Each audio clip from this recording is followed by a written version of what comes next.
നിങ്ങളൊരു creative person ആണോ? അങ്ങനെയാണെങ്കിൽ നിങ്ങളുടെ കംഫർട്ട് സോണിൽ നിന്ന് റിസ്ക് എടുത്ത് പുറത്ത് ചാടുക. നിങ്ങൾക്ക് മുന്നിൽ വിശാലമായ ഒരു വലിയ സാധ്യതയുടെ ലോകം പുറത്തുണ്ട്. ഞാനീ പറയുന്നത് കേട്ട് ആവേശം മൂത്ത് പുറത്ത് ചാടുന്നതിന് മുമ്പ് ശ്രദ്ധിക്കേണ്ട കുറച്ച് കാര്യങ്ങളുണ്ട്. കംഫർട്ട് സോൺ എന്ന് പറഞ്ഞാൽ മാസം മാസം നിങ്ങളുടെ അക്കൗണ്ടിലേക്ക് ഒരു സാലറി വരും. ഈ സാലറി കൊണ്ട് ലൈഫ് സ്മൂത്തായിട്ട് പോകുന്നൊരു സ്റ്റേജാണ്. പക്ഷേ നിങ്ങൾ റിസ്ക് എടുത്ത് പുറത്ത് ചാടിയാൽ കംഫർട്ട് സോൺ ഉണ്ടാകത്തില്ല. മന്ത്ലി 1-ാം തീയതി കിട്ടുന്ന വലിയ സാലറി നിങ്ങൾക്ക് കിട്ടൂല. കഷ്ടപ്പെടണം, ഹാർഡ് വർക്ക് എടുക്കണം. ആദ്യമൊക്കെ നല്ല ബുദ്ധിമുട്ടായിരിക്കും. നിങ്ങളൊരു ക്രിയേറ്റീവ് ഫീൽഡിൽ വർക്ക് ചെയ്യുന്ന ഒരാളാണെന്നുണ്ടെങ്കിൽ നിങ്ങൾ പുറത്തിറങ്ങുമ്പം കോൺടാക്ട്സ് ഉണ്ടാവില്ല, വർക്ക് ഉണ്ടാവില്ല, സ്ട്രെസ്സ്, സ്ട്രെയിന്, ബുദ്ധിമുട്ടുകൾ, ഫിനാൻഷ്യൽ സ്ട്രെസ്സ്, അങ്ങനെ ഒരുപാട് കാര്യങ്ങൾ നിങ്ങൾക്ക് ഫേസ് ചെയ്യേണ്ടി വരും. ഇക്കാര്യങ്ങളൊക്കെ ഫേസ് ചെയ്തിട്ട് മുന്നോട്ട് പോകാൻ തയ്യാറായ ഒരാളാണ് നിങ്ങളെങ്കിൽ ധൈര്യമായിട്ട് കംഫർട്ട് സോണിൽ നിന്ന് പുറത്ത് വരിക. അങ്ങനെ എൻ്റെ കംഫർട്ട് സോണിൽ നിന്ന് പുറത്ത് വന്ന ഒരാളാണ് ഞാൻ.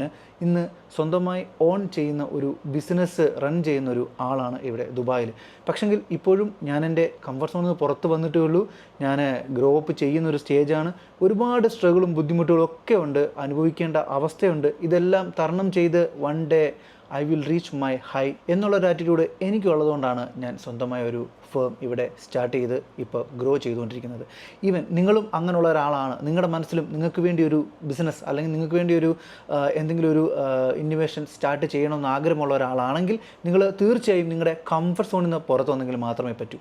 അത് ബ്രേക്ക് ചെയ്യുക, പുറത്ത് വരിക. റിസ്ക് എടുക്കാൻ തയ്യാറുള്ള ഒരാൾ മാത്രം ഈ ഒരു പണിക്ക് ഇറങ്ങിയാൽ മതി, ഇല്ലെങ്കിൽ പണി കിട്ടും.